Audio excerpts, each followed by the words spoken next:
시청자 여러분 안녕하십니까?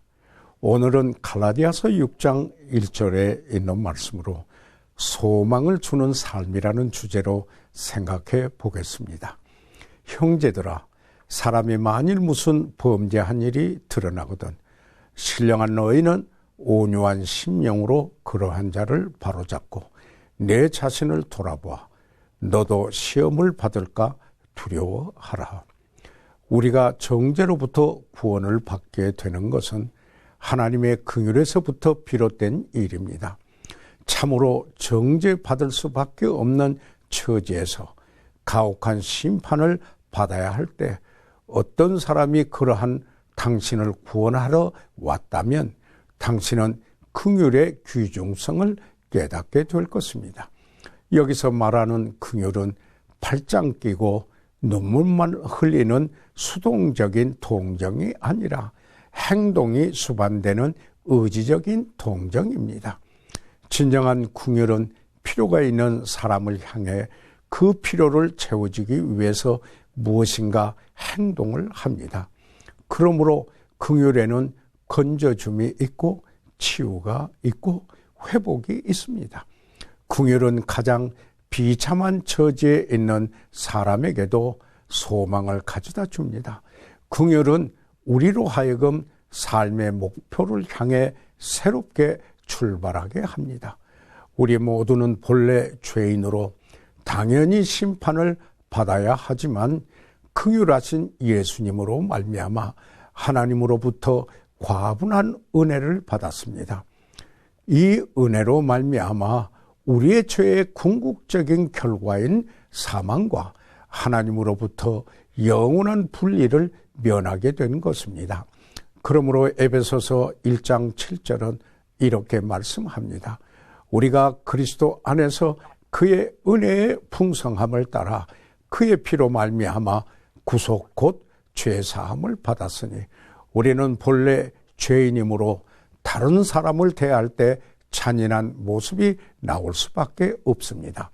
그러나 이제는 하나님의 자비와 긍휼을 입은 자로서 잔인해서는 안 될 것입니다.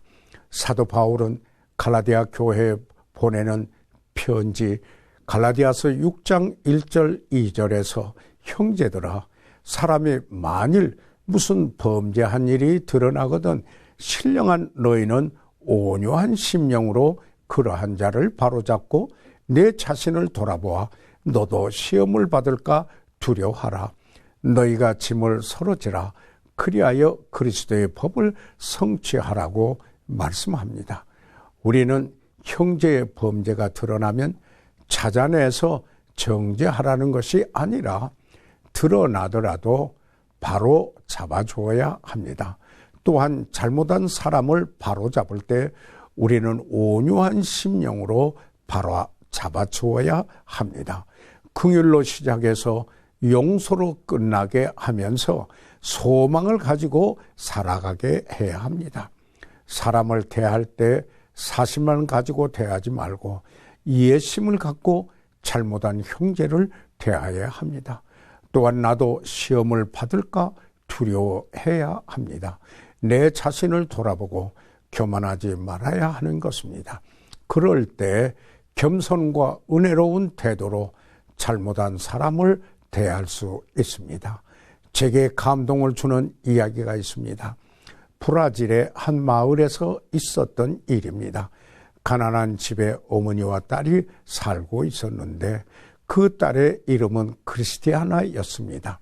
어느 날 크리스티아나가 가출하여 도시로 갔습니다. 도시로 가면 살아남기 위한 수단이 무엇이 있는지 자명한 일이었습니다. 어머니는 딸을 찾아 나섰습니다. 자신의 사진을 찍어 수십 장을 복사하여 수도 리오데자네이로로 갔습니다. 호텔 로비의 게시판에, 술집의 화장실 거울에, 사창가의 화장실에 어머니는 자신의 사진을 붙여 놓았습니다. 마지막 사진을 붙인 후 어머니는 고향으로 돌아가셨습니다. 크리스티아나가 한 호텔 화장실에 들어갔다가 어머니 사진이 거울에 붙어 있는 것을 보고 깜짝 놀랐습니다. 황급히 사진을 떼었습니다. 그런데 그 사진 뒤에는 이런 글이 쓰여 있었습니다. 내가 무엇을 하였든지, 내가 어떤 사람이 되었든지 상관없다. 집으로 돌아오렴. 크리스티아는 어머니 사진을 안고 집으로 돌아갔습니다. 성경에도 이와 동일한 초청이 있습니다. 탕자가 허랑방탕하고 집으로 돌아올 때 아버지는 그 허랑방탕한 아들이 돌아오는 것을 보고 기뻐하며 달려가 껴안아 줍니다. 긍휼이 있었고 용서가 있었기 때문에 이 탕자는 새로운 삶을 살 수 있었습니다. 우리에게도 비슷한 경험이 있을 것입니다. 하나님의 사랑에 잡힌 바 된 우리에게도 온유한 마음으로 형제를 바로 잡아주어야 할 이유가 있습니다. 무엇을 하였든지 무엇이 되었든지 구원의 손길을 필요로 하고 있는 사람들의 마음에 우리의 사랑과 말씀의 빛을 비춰 주어야 합니다.